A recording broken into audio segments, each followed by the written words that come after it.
Shalom, selamat pagi Bapak Ibu. Semoga kita semua dalam keadaan baik dan diberkati Tuhan. Mari kita akan mendengarkan dan merenungkan firman Tuhan. Sebelumnya kita berdoa.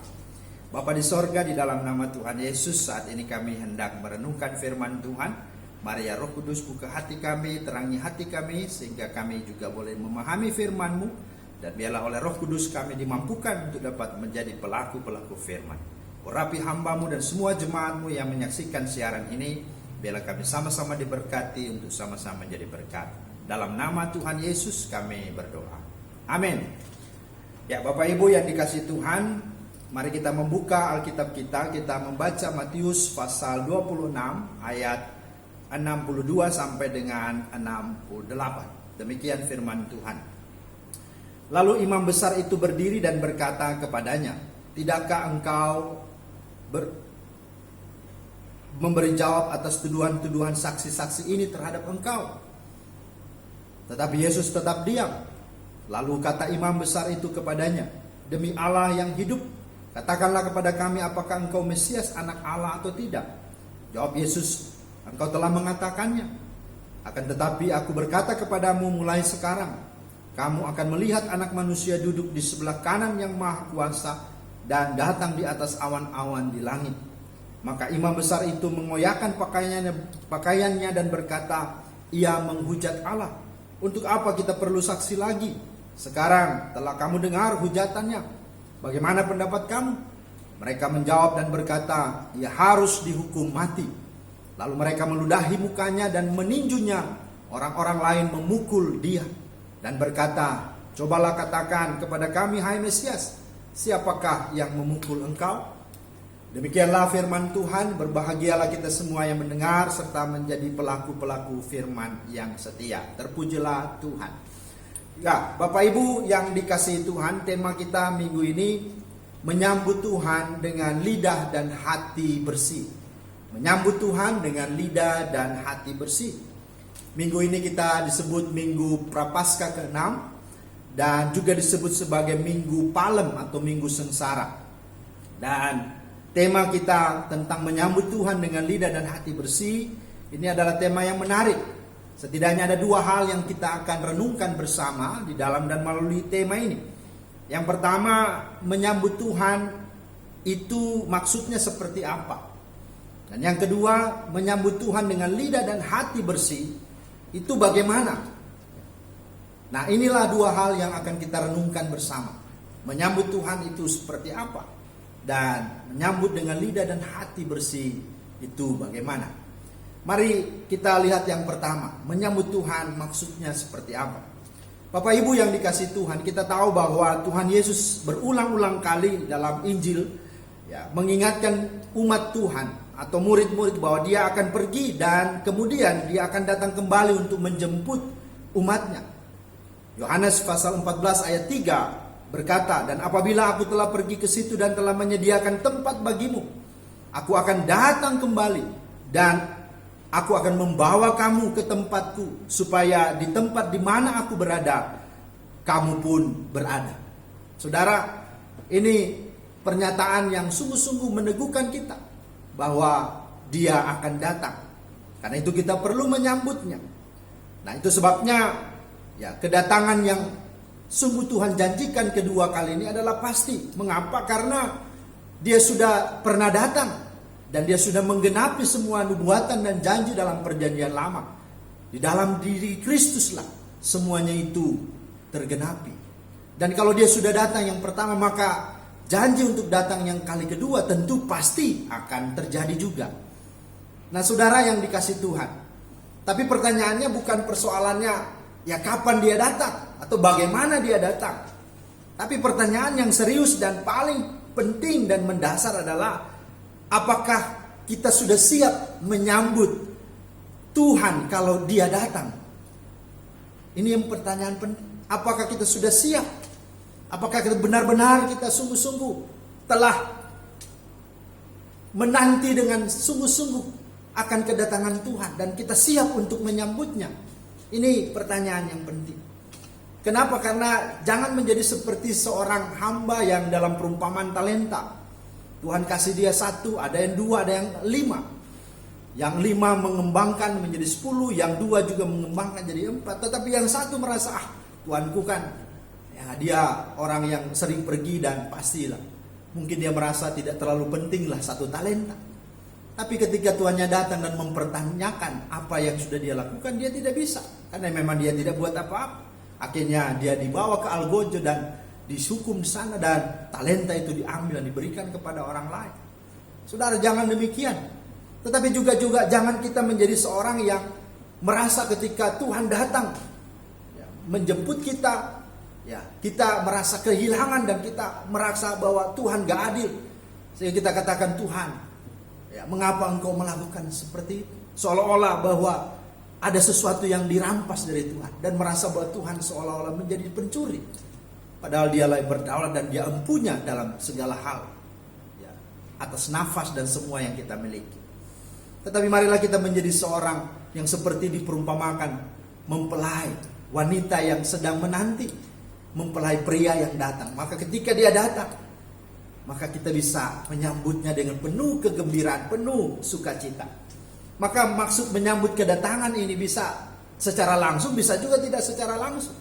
Secara langsung artinya dia bisa datang dengan kemuliaannya sehingga dunia ini akhirnya menjadi kiamat, berakhir, zaman ini sudah selesai. Dan dia datang dengan kekuatan dan kuasa dan kemuliaan. Tetapi juga secara tidak langsung bisa dia datang, tetapi dia datang untuk memanggil setiap orang untuk kembali berpulang kepadanya. Karena dia yang memberi, dia juga yang mengambil. Artinya orang itu meninggalkan dunia ini, dia sungguh-sungguh berjumpa dengan pemilik dan sesungguhnya pencipta dalam hidup. Maka saudara, mari kita pahami ini yang pertama. Menyambut Tuhan itu maksudnya seperti apa? Nah, inilah yang pertama. Mari kita pastikan bahwa sesungguhnya kita sedang dalam persiapan menyambut dia. Karena dia berjanji dia akan datang, maka kita siapkan itu. Nah, pertanyaannya, bersiapkan seperti apa? Bagaimana kita menyambutnya? Maka dalam poin yang kedua adalah mari kita menyambut Tuhan dengan lidah dan hati bersih. Nah, ini menjadi hal yang menarik. Menyambut Tuhan dengan lidah dan hati dan yang bersih. Apa maksudnya? Ada 2 hal yang kita merenungkan. Yang pertama, bahwa menyambut Tuhan dengan lidah dan hati bersih, maksudnya menyambut dia dengan hidup yang sungguh-sungguh telah dibaharui, hidup yang sungguh telah dipulihkan, diselamatkan, ditebus, diampuni, disucikan dan dibenarkan oleh Kristus Yesus Tuhan melalui yang namanya kelahiran kembali, melalui namanya hidup ya, oleh roh, hidup di dalam kehidupan baru. Maka saudara-saudara yang dikasihi Tuhan, ini menjadi penting. Artinya selain itu adalah beriman kepada Kristus. Arti hidup kita percaya sungguh kepada-Nya. Karena di dalam Lukas 18 ayat 8 berkata, jika anak manusia itu datang, adakah ia mendapat iman di bumi? Jika Yesus datang ke dalam dunia, adakah dia menjumpai orang-orang beriman? Maka beriman ini menjadi penting. Dan sesungguhnya dasar dan landasan kita beriman itu dari mulut kita, dari hati kita. Kalau kita baca dalam Roma pasal 10 ayat 9 sampai 10, di sana berkata, sebab jika kamu mengaku dengan mulutmu bahwa Yesus adalah Tuhan dan percaya dalam hatimu bahwa Allah telah membangkitkan dia dari antara orang mati, maka kamu akan diselamatkan. Karena dengan hati orang percaya dan diselamatkan, dan dengan mulut orang mengaku dan dibenarkan. Perhatikan di situ, ada mulut, ada hati. Kita mengaku, ya, percaya dan dibenarkan. Kita sungguh-sungguh percaya dia dan kita sungguh selamat. Maka antara hati dan mulut ini, itu adalah bagian dari seorang yang sungguh-sungguh akhirnya telah mengalami yang namanya kelahiran baru, yang mengalami hidup baru. Di dalamnya ada iman, ada sebuah keyakinan dan kepercayaan yang sungguh datangnya dari Tuhan. Nah saudara, mengapa ini penting? Kenapa? Karena ya tanpa iman tidak mungkin orang akan berkenan kepada Allah. Ini hal yang menjadi dasarnya. Tanpa iman tidak mungkin orang berkenan kepada Allah. Dalam Ibrani 11 ayat 6a itu di sana dicatat. Kemudian juga dalam Roma 14:23b, segala sesuatu tanpa berdasarkan iman adalah dosa. Segala sesuatu apapun itu tanpa berdasarkan iman adalah dosa. Bahkan dikatakan sebab di dalamnya nyata kebenaran Allah yang bertolak dari iman, memimpin kepada iman, seperti ada tertulis, orang benar akan hidup oleh iman. Itu Roma pasal 1 ayat 17. Dan mereka yang hidup dari iman, mereka lah yang diberkati bersama-sama dengan Abraham yang beriman itu. Nah, kita tahu kan, Abraham adalah bapa segala bangsa, orang percaya, orang beriman dalam Galatia 3:9. Maka itulah pengertian yang pertama, bahwa seorang yang menyambut Tuhan dengan lidah dan hati bersih, pertama orang itu adalah orang yang beriman. Di dalamnya dia mengaku dengan mulutnya, dia sungguh percaya dengan hatinya. Maka dengan mulut dia mengaku dan dibenarkan, dengan hati dia percaya dan diselamatkan. Maka itu menjadi penting. Nah, hal yang kedua, menyambut Tuhan dengan lidah dan hati yang bersih, artinya menyambut Tuhan dengan hidup yang sepadan dan selaras dengan firman Tuhan. Dengan kata lain, hidup antara hati dan perkataan dan perbuatan itu satu. Inilah disebut dengan berintegritas. Orang yang sungguh-sungguh konsisten dengan apa yang diimaninya. Dan orang ini sungguh layak dipercaya. Saudara-saudara yang dikasihi Tuhan, dalam Lukas 6:45 berkata, orang yang baik mengeluarkan barang yang baik dari perbendaharaan hatinya yang baik. Dan orang yang jahat mengeluarkan barang yang jahat dari perbendaharaan hatinya yang jahat. Karena yang diucapkan mulutnya meluap dari hatinya. Ini penting, karena yang diucapkan mulutnya meluap dari hati. Maka saudara yang dikasihi Tuhan, mengapa kita harus menyambut Tuhan dengan lidah dan hati bersih? Karena memang ini menjadi dasar dan syarat, menjadi sesuatu yang utama. Ketika kita mau menyambut Dia, Tuhan melihat apakah ada iman. Pertama, engkau percaya. Yang kedua, apakah engkau sungguh setia, engkau konsisten, engkau memiliki integritas, engkau layak dipercaya. Maka ini hal yang perlu kita sadari dan kita renungkan dalam hidup ini. Nah, saudara yang dikasihi Tuhan, satu tokoh yang menarik untuk kita bisa teladani itulah Yesus Kristus sendiri. Kalau kita memperhatikan di ayat yang kita sudah baca tadi, Matius 26 ayat 62 sampai 68, di mana dia sedang diadili, dipertanyakan tentang keberadaan dia oleh imam-imam besar. Kemudian dia akhirnya berkata bahwa ya, sebagaimana yang mereka tuduhkan, memang dialah anak Allah. Sehingga akhirnya mereka marah dan mereka menghajarnya, mereka memukulnya, mencemoohnya, meludahi dan seterusnya. Saudara, kenapa? Karena hati mereka dikuasai dengan hal yang jahat. Sehingga segala perkataan, bahkan tindakan mereka pun jahat. Tetapi apakah Yesus marah? Tidak. Tapi dikatakan dia diam. Nah, saudara-saudara yang dikasihi Tuhan Yesus Kristus, ini sesungguhnya hal yang kita perlu teladani. Ya, cara Yesus tersebut yang mungkin barangkali tampak gagal, ya, bahkan lemah dan kalah di hadapan manusia dan dunia ini. Akan tetapi Yesus berhasil menang di hadapan Allah.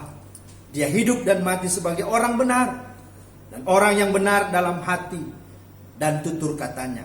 Dan orang yang benar pula dalam tindakannya. Inilah Yesus.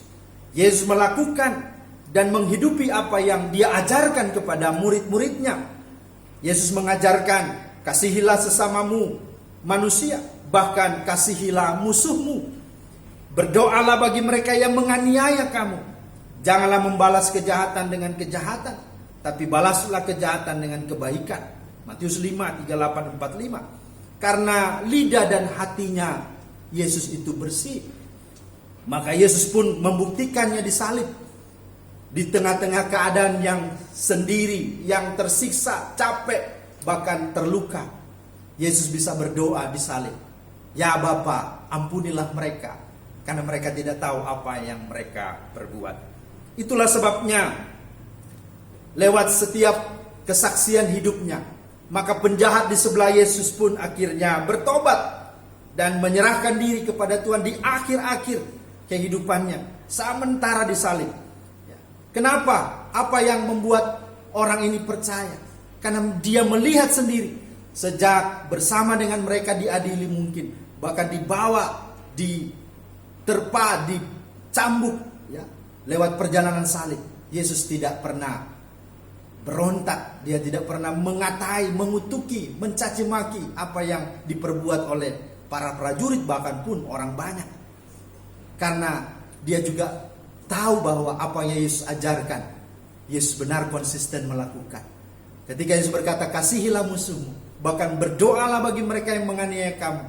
Dan itulah Yesus lakukan di salib.